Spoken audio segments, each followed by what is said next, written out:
Verônica, você tem 2 meninos, né? Mas ainda não chegaram à puberdade. Mas imagine que eles cheguem na puberdade, né? E sai lá as acnes e fica aquelas acnes horrorosas, né? Que depende do capacidade da pessoa. Sim. Depende dele, correto? Depende dele. E daí a Verônica, preocupadíssima como mãe, vai lá na derma, na Patrícia, que é ética, eu tô falando, é ética, responsável, só prescreve aquilo que acredita, que tem está cientificamente comprovado, enfim. Como é que a Verônica sabe se vai ser adequado no procedimento de 2 anos, que dela vai falar, mas será que a doutora Patrícia não está querendo me vender aqui uma mensalidade para 2 anos? Por que eu não vou lá e pego esse aqui e pá? Porque se eu vejo a foto na internet, não é muito mais só. Você mesmo com formação, você está absorvida pelo problema do teu filho, correto? Porque vê ele depressivo, vê ele não quer sair de casa, só fica dentro de casa, não tem namorada, correto? Você está querendo resolver. Como é que a Verônica, mãe dos 2 meninos, ou do menino que está com o problema da acne, vai conseguir diferenciar? Então, só tenta explicar um pouquinho mais, assim, para a mãe, para o pai, da acne, né? Porque, assim, como é que esse procedimento de 2 anos longos, como é que você faz? Que procedimento seria esse? Tipo, que tratamento seria esse? Olha, para cicatriz de acne, existem graus também de cicatriz. Dentro da cicatriz, existem as cicatrizes. A gente classifica as cicatrizes em vários subtipos. E para cada subtipo é um tratamento diferente, né? Mas, via de regra, envolve microagulhamento. No microagulhamento, a gente aplica o fenol, mas a gente aplica normalmente dentro da cicatriz, ou no máximo na área que está com a cicatriz. Aplica aí o fenol mesmo. Isso, exatamente. Não aplica no rosto todo, né? Aplica na área da cicatriz, mas assim, associado ao microagulhamento, aí envolve tratamento com laser, daí envolve tratamento com bioestimulador de colágeno, envolve tratamento com pins mais superficiais, com ácidos domiciliares. Então, assim, é um tratamento longo, são várias sessões, algumas sessões do microagulhamento, algumas sessões às vezes de abrasão, dermabrasão, sessões de laser, sessões de estimulador, sessões de preenchedor dentro da cicatriz. Então, por isso que eu garanto que, porque assim, o que acontece? Eu fiz muito peeling de fenol há 20 anos atrás, na minha residência, quando não existia laser, e o preenchimento estava começando. Então, para cicatriz de acne, o que a gente fazia? A gente lixava o rosto, depois com lixa d'água. Lixa d'água. E o resultado era interessante. Era bastante interessante. A gente anestesiava o paciente, esterilizava a lixa e lixava o rosto com lixa d'água mesmo. E fazia depois um peeling médio, que podia ser tanto com fenol quanto com ata, que é um outro ácido que a gente usa. Mas assim, essa era uma das etapas do tratamento. Isso a gente fazia várias vezes. E aí depois surgiu o preenchedor, depois surgiu o laser de CO2, e a gente foi evoluindo na tecnologia. E por que a gente foi evoluindo na tecnologia e abandonou o fenol? Então, assim, o fenol tem nada de novo. Nada, gente. Nada de novo. Tem décadas. Garanto que existe há décadas. Eu cheguei até a ver essa informação, agora sou bem sincera em dizer para você que eu me esqueci, mas assim, estamos falando aí de 70, 80 anos. Tem muito tempo que existe peeling de fenol. E por que a gente abandonou? Porque justamente surgiram coisas mais adequadas. Procedimentos menos agressivos, procedimentos menos agressivos e com resultados tão bons quanto ou superiores. O vilão não é a substância em si, né? Mas é o que se faz com ela. Exatamente. Exatamente, como se vende. Porque o que acontece? Um frasco de fenol, eu até me informei, fiz um orçamento na farmácia de manipulação, até tenho fenol no meu consultório, custa R$60. Um aparelho de laser, vamos botar ali o mais simples aparelho de laser de CO2 fracionado, ele custa uma faixa de 200, 300 mil reais. Sim. E a gente está falando de R$60 para 200, 300 mil reais, um aparelho ainda requer uma manutenção. Então, o que as pessoas começaram a fazer? Dizer que aquilo ali é um milagre do século. Por quê? Porque é um procedimento barato. Agora, é um procedimento que tem risco. O fenol, ele pode fazer arritmia cardíaca. Então, quando a gente fazia na residência, a gente fazia localizada na cicatriz, nunca no rosto inteiro. Por quê? Porque a pele absorve. Sim. E você faz no rosto inteiro, você está aumentando o risco para o paciente. E quando a gente fazia o fenol profundo, era centro cirúrgico com anestesista, monitorando o coração, sedando, e o paciente ficava internado recebendo morfina, porque é sim. Imagina, eu posso, é tipo o procedimento porque eles fazem queimadura. Entendi. Então o paciente ficava sedado com morfina. Então por isso que eu digo que esses que estão fazendo certamente não é o profundo. Não dá mais resultado. Para em termos estéticos de flacidez. O que eles estão fazendo é o médio. Porque daí eles conseguem fazer constante. Porque o profundo o paciente não aguenta. Não Não aguenta suporta, sem não suporta. anestesia. Não suporta sem sedação e sem analgésico profundo. Então, certamente o que eles estão fazendo é o fenol puro, é o médico. Que tem um risco cardíaco, do mesmo jeito, e que não é milagroso. Não é aquilo que vendem. Mas por isso que eu digo, aqui, e você já avançou numa pergunta, que era a minha preocupação, aonde poderia ser feito, mas é que é sedutor você vender, você consegue vender, resolva rápido com tanto de dinheirinho, né? Exatamente. Do que aquele dinheirão de ficar 2 anos esperando. Exatamente. Não é milagroso. Não é que não tem resultado, ele dá resultado, mas não é aquilo que vende. Aquilo ali é inchaço. É edema. A pele tá esticada e tá aparentemente sem cicatriz porque tá inchada. Eu quero o meu paciente 3 meses depois. Então é isso que eu tenho que pedir. Eu quero ver um resultado de longo prazo. Eu não quero ver com o rosto vermelho. O rosto vermelho é recém-feito o procedimento. Tá ainda inchado. Até 60 dias vai ficar inchado. Eu quero ver o paciente sem rosto vermelho. E assim, sem Photoshop. Sem procedimento. Né? Porque às vezes aí tem o procedimento você vai dizer que não. Agora, caminhando para o final, porque senão senão eu abuso muito da paciência das duas. Só que daqui eu quero conectar muito algo que eu acho que a Verônica vai ter muito para ajudar e pegar as duas cabeças pensantes que são maravilhosas. Aqui fala o seguinte: primeiro ponto, né? Eu ia começar por ele e deixei para o final propositadamente, né? Botox, né? O Botox tá por aí, então, né? Enfim. O Botox também, não sei se é enzima, o que é um ácido, não sei o que, mas enfim, paralisa, perfeito? E ótimo, rugas, envelhecimento, atrasa essas marcas de expressão, perfeito, né? Mas se vende assim como tipo, até a expressão, aplicar injeção na testa, hoje virou aplicar Botox na testa, né? Tô aceitando de qualquer jeito. Primeiro, aplicação de Botox, né? Qualquer indicação, perfeito? E já faço a segunda pergunta. Há um exagero na aplicação do Botox? Sim ou não?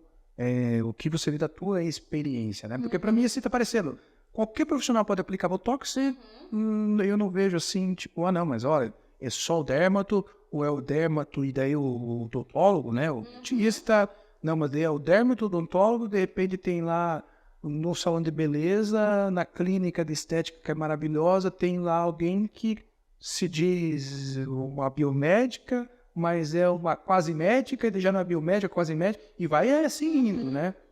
E o Botox, porque essa área aplica, todo mundo aplica, acabou. Enfim, e você já nos deu aqui uma bela noção, né, da necessidade da anatomia, quando falou da aplicação do lábio, né? Mas enfim, Botox. Essas primeiras perguntas. Já daí engato, você que vai me ajudar. Eu vi pessoas aplicando uma toxina, né? E ficando paralisadas, e às vezes com o rosto torto, lado caindo. Imagina se o profissional é ruim ou se aplica demais de um lado do outro lado. É assustador. E o problema não sei quanto dura, mas imagine, 1 mês, 2 meses, a pessoa... 4 meses paralisada. Eu vi uma mulher que estava com... assim, era assustador. De jeito até o quarto de visita. Enfim, nos esclarece. Depois eu vou falar da questão, para a gente finalizar mesmo, da questão, junto com o Botox, da questão ética e também do que a paciente quer e o próprio procedimento pode, né? O médico, através do procedimento, pode entregar, né? Mas, enfim, do Botox, o que nós poderíamos falar? Para a gente finalizar. Ele é interessante. Ele foi assim, o Botox com fim estético, ele foi descoberto por um casal de oftalmologistas no Canadá, que eles aplicaram para correção de estrabismo, porque o que o Botox faz? Ele faz uma paralisia da musculatura, né? Então, a gente não contraindo a musculatura, a gente não tem a formação da ruga. Da ruga que a gente chama de dinâmica, né? Que é aquela ruga que se forma com o movimento do músculo. Então, eles utilizaram para pacientes com estrabismo, para fazer correção do estrabismo, e perceberam que os pacientes ficavam sem ruga. E aí eles que trouxeram daí toda essa ideia do uso estético do Botox.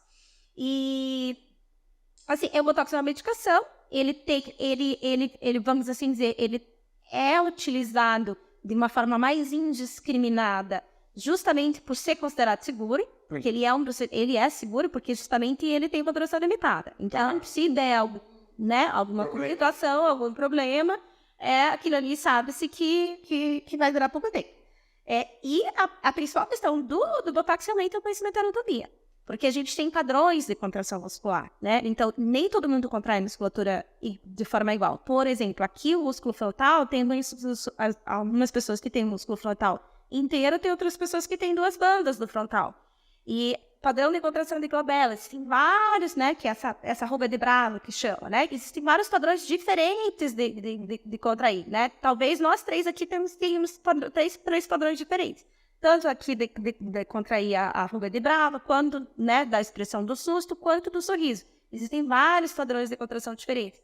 E para cada padrão, você vai fazer uma aplicação, usar uma técnica diferente. A gente está falando, não, é ciência. Não é pegar uma agulha e sair enfiando. É ciência, é fazer uma análise da musculatura, do padrão de contração, fazer uma análise da força da musculatura, fazer uma análise dos vetores da musculatura, para daí você aplicar e ter esse resultado anônimo, esse resultado, né, esteticamente mais aceitável e sem esse risco de ficar com essa assimetria. Porque se o profissional faz essa musculatura, ele corrige essa assimetria. A principal complicação do Botox, das principais complicações do Botox, é a caída da pálpebra, né? Que a gente chama de Que para a origem, inclusive, que era o estrabismo, né? Que era o olho vesgo, né? Vesgo, isso. E a questão da caída da pálpebra.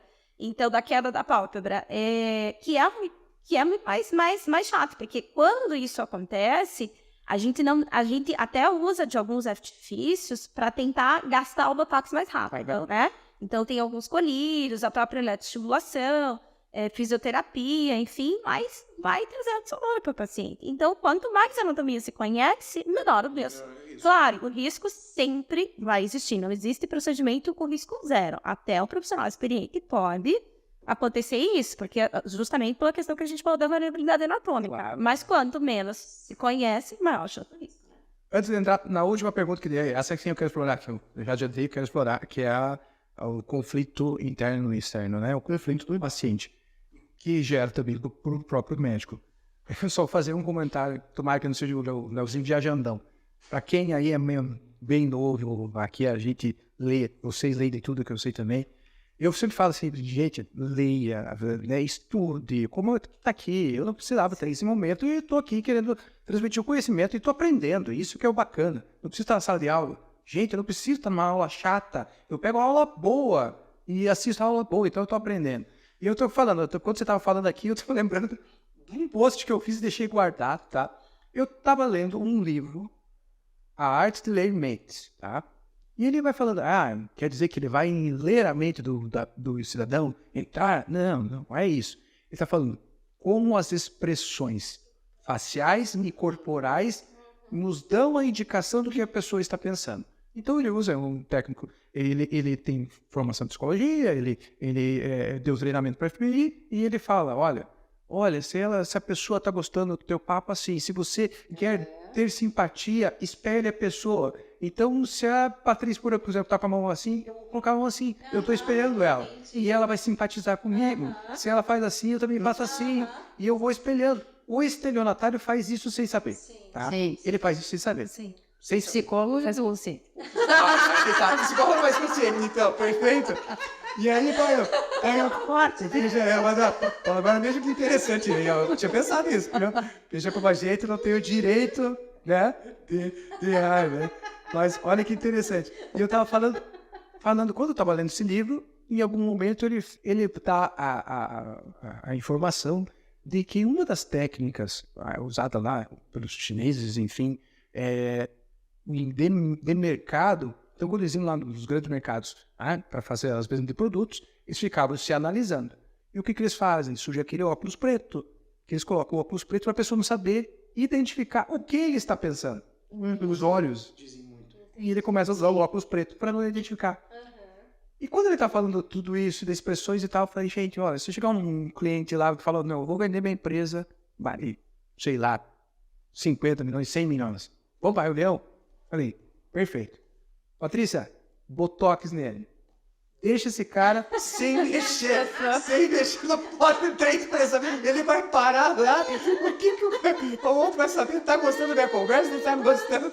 Bom toque, você querendo falei, ó.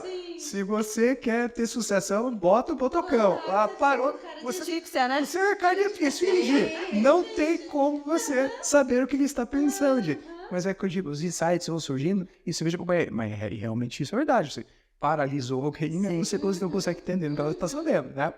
Para a gente realmente agora finalizar, o assunto é dilema do médico e aqui psicólogo também, né? Enfim, para mim um dilema do médico, digo do médico sério, tá? Médico sério, então picareta, enfim, como tem o advogado picareta, médico picareta, açougueiro picareta, tem psicólogo picareta, tem tudo, tá? Estamos falando de gente séria, tá? Não lembre-se que no Brasil nós temos 100% porcaria e 95% de gente boa. Acorda de manhã, trabalha, não passa perna em ninguém. É que a gente só vê a notícia que você vê é de gente ruim. Nós não somos pessoas ruins. Lembre-se disso, nós somos pessoas boas. Tá? A maioria da população é boa. O que acontece? Quando a gente está tratando, então, falar de pessoas boas e ruins aqui, eu estou falando do médico bom e do médico ruim, falando do médico bom, né? Um médico bom, quando ele vai tratar o paciente, ele sugere alguns procedimentos, eu falo do bom dermatologista, né?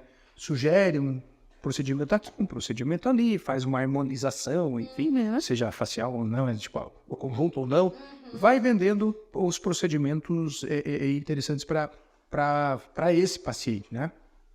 Só que no final, esse paciente não continua satisfeito.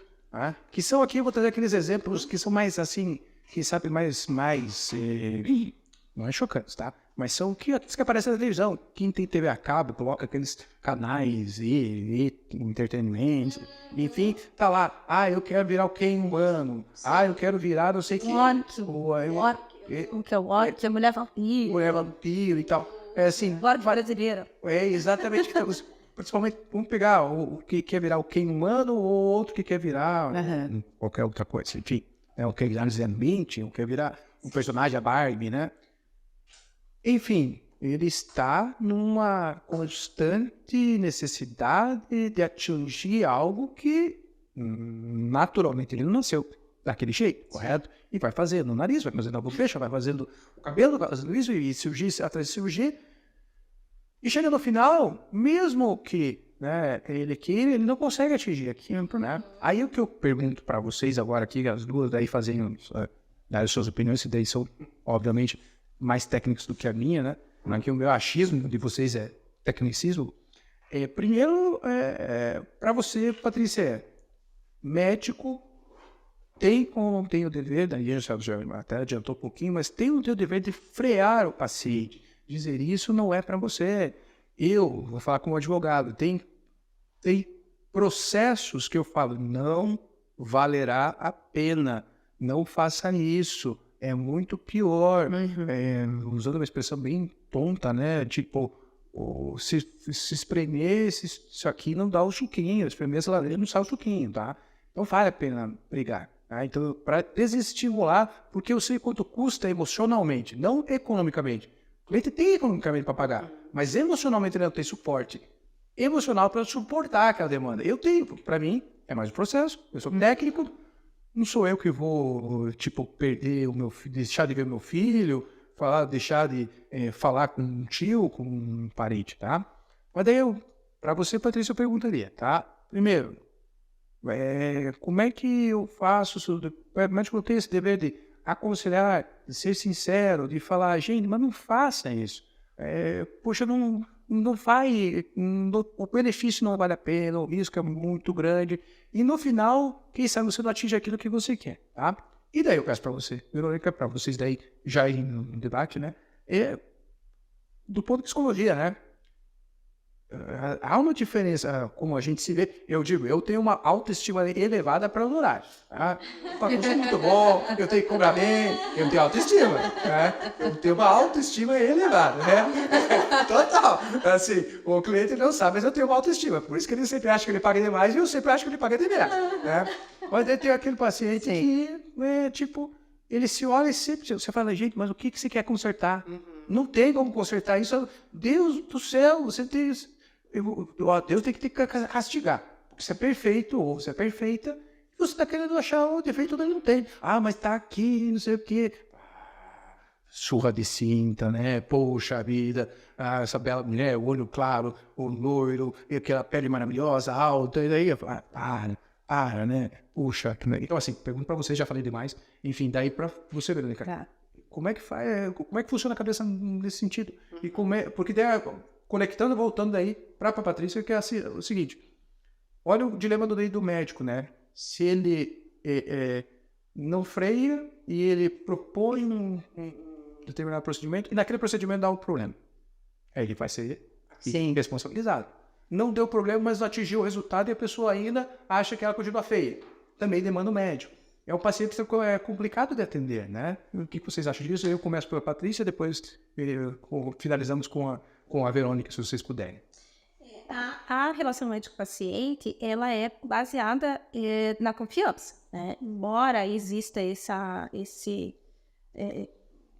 o entendimento jurídico de que é uma relação de consumo, mas para o médico não é uma relação de consumo qualquer, né? É uma mera prestação de serviço, é uma relação de confiança. E a gente tem que ter essa sensibilidade, né? De criar uma boa relação e de entender realmente se para aquele paciente aquilo realmente é um problema ou se existe uma patologia por trás, né? Isso é bem importante. Alguma questão psicológica por trás. Porque às vezes existe uma explicação, às vezes o paciente é um defeito para você, porque entra aí a questão do subjetivismo, né, do que é belo. Então, às vezes é uma coisa que para você não é importante, né, que você não valoriza, mas às vezes para aquele paciente, poxa, mas eu sofria bullying quando era criança, porque quem dizia que meu nariz era não sei o quê, e coisa e tal. Então, aí eu acho que é muito de você ter a questão da sensibilidade, mas a gente sempre tem que entender que a gente tem que agir de acordo com o estado da nossa consciência, né? Então, se para mim é um procedimento desnecessário, se eu entender que aquilo ali não deve ser feito, né? Mesmo conversando ali com o paciente, eu entender que realmente a justificativa que ele me dá para corrigir um defeito muito discreto, ou às vezes que nem existe, eu definitivamente não realizaria o procedimento, né? E é importante afinar essa escuta, né? O que tem por trás daquele nariz que eu quero consertar, né? Então, de repente, porque daí é o paciente que já vem com um histórico de procedimentos, né? Um histórico de insatisfação, então, já digo o sinal da merda, e né? Perfeito. Então, é importante, porque o belo não é um problema. Sim. Né? Concordo. Se a gente vai no mercado, você não vai pegar a maçã mais feia, você vai pegar a maçã mais bonita. Perfeito.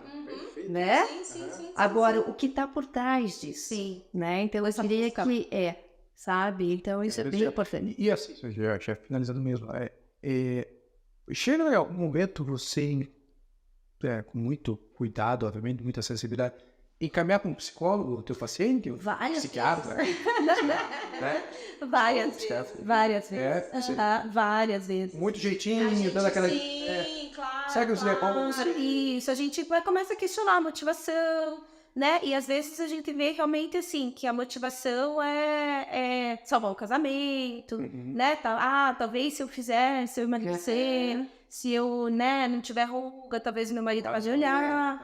Isso é assim, relativamente comum, sabe? É como se fosse uma árvore, né? Sim. E de repente você só vai... Isso é um galho, você vai aparando. Mas a essência ali, o que leva, né?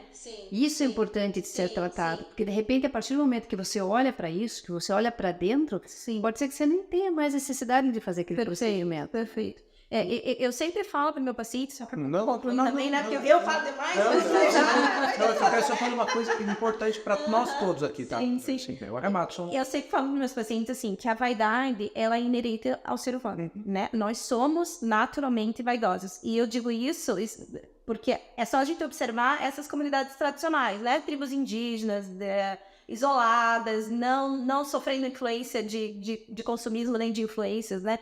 Tribos africanas, e a gente vê, eles se adoram, usam cocários. Então, assim, eu entendo que a vaidade é inerente ao ser humano. Sim. E não existe nenhum problema em você ser vaidoso, não existe nenhum problema em você querer melhorar. A questão é o limite dessa vaidade e a motivação, Sim. né? Porque você vai se pintar porque você acha que você gosta de se pintar e você acha que você fica mais bonita. Tudo bem. Agora, você vai se pintar de uma forma para você ficar igual a fulana, porque a fulana te influenciou e colocou na tua cabeça que aquele é o padrão de beleza, né? Porque você tem que ter o rosto fino, porque quem tem o rosto redondo não é bonito. Sim. Então, esse é o problema. E eu falaria, então, só o arremate que eu quero falar é assim, primeiro ponto, pegando a tua última, eu sempre falei isso que é complicado. No direito, né? Você que estuda direito aí, né? A gente fala que você quer um sistema, uma sociedade, você quer ver o indivíduo de forma individualizada, cada um com suas peculiaridades, mas por outro lado o mercado quer ter massificar, Sim. né? Massificar. Então você perde identidade. Sim. Olha que conflito. E o mercado é forte. Tenho certeza que ele é muito forte. Ele é muito forte. O que eu queria falar ali, que você não fala demais, fala pouco, tá? É que você tem tanto conhecimento que eu queria falar mais tempo. Não dá, tá? Mas aqui, o que eu queria falar e aqui eu vou bater nesse ponto, porque também é uma das minhas funções, e quem sabe aqui eu esteja viciado, porque daí eu tô trazendo um pouquinho para me beneficiar, tá? Mas como eu sou honesto, eu vou deixar bem claro que esse raciocínio funciona para mim com algo que eu quero defender, que são profissionais que eu respeito aqui, vocês, e como eu ajo no meu dia a dia. Quando você estava falando de ter que escutar o paciente, você está falando de ter que escutar o paciente, eu já me vem a primeira coisa que me vem à mente. Como é que eu escuto o paciente se o plano de saúde me paga R$30 a consulta? Isso, com certeza. Né? Aí, então, você cliente, se você, paciente, né? Você cliente advogado, você paciente, se você chega para mim e quer chegar lá, não quero pagar consulta porque o fulano vai, tá bom, vai lá. Só que você não vai ter este profissional que está preocupado com você. Você vai ter um profissional que está num momento da vida, que pode não ter tais padrões éticos, que não vai estar disposto a te ver no contexto. Vai estar disposto a te ver com o problema ser resolvido naquele momento por aquele custo que você quer pagar, tá? E lembre de uma coisa, tenho certeza disso, o bom custa caro. O bom custa caro. Por quê? Porque é tempo. Eu não posso deixar aqui, você dermatologista, tá lá, se você cobra R$200 a consulta, pode ser que paga 30, você com R$200 você vai escutar. Qual que é a tua história? Como é que é a tua árvore? Por que você quer isso? Você também, né, Verônica? Tá lá, é natural, o plano chega lá, não sei o que, R$30. Não, mas a minha hora é 200. A Kátia acabou de levar a nossa filha, foi tua professora com certeza, que ela cobra R$800 a consulta. Pergunta se nós reclamamos. Pagamos com gosto. E o que ela falou, eu tenho certeza. Eu falei, Kátia, não tenha dúvida. Ela falou que a Pietra vai acontecer isso, assim assado com a Pietra. Vai, no mês que ela falou, tá? Assim, tudo certinho. O crescimento dela tá tudo bonitinho, porque ela tá uma menina alta, né? Por quê? Porque é uma baita, uma profissional. Sim. É referência. É referência, sabe? É referência. Sim. Mas isso custa o quê? Caro. Por que custa caro? Porque essa profissional não faz nada mal feito. Valor agregado. Valor agregado. Sim. Conhecimento. Então, Estudo toda uma vida. Então, paciente, cliente, tenha cuidado, tá?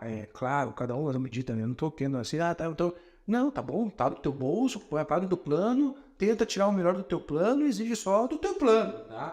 Pague mais. Né? Mas saiba que, se você quer estar seguro, se você quer um profissional que consiga ver além, você tem que pagar pelo além. Não pague o básico. O básico é básico. Tá? Sim. O básico é básico. Ponto, acabou. É assim que o hotel é diferente, não é diferente. Sim. O hotel não é diferente com os carros, não é diferente. O profissional é que assim não se valoriza isso. E quando o profissional faz uma hora consulta diferenciada, estou falando da minha experiência própria, que vocês podem falar, Leonardo, não vou confiar porque você está falando por você. Estou falando, realmente. Mas eu falo, paguei R$700, R$800 numa consulta numa pediatra que não me arrependo. Não me arrependo, tá? Porque eu sei o valor agregado, tá? Então, assim, finalizando, só queria deixar esse alerta, né? Que é importante. Bons profissionais continuam em constante aperfeiçoamento, continuam estudando, não param de pensar, de ler E assim, como tu falou, esses insights que me vêm aqui são tudo de estudo. Eu durmo pouco. Sim. A Verônica sai, sabe? Eu tô dormindo 10 horas, 4 da manhã, eu tô trabalhando. Por quê? Não reclamo. A minha vida não é maravilhosa. Mas eu uso esse tempo com utilidade. Sim. E por isso que também é uma função desse canal, lá no Instagram, enfim, é utilidade. É assim, vamos falar do que é bom, vamos falar como é que o profissional bom deve fazer, como é que ele se comporta.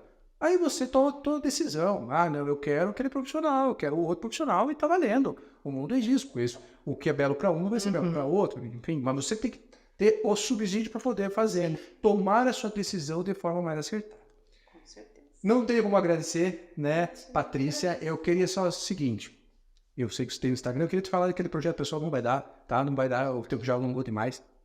Mas assim, como é que quem assistiu aqui o vídeo, nós estamos situados em Curitiba, né? Mas quem quiser vir do interior, fica à vontade, eu sei, eu recomendo.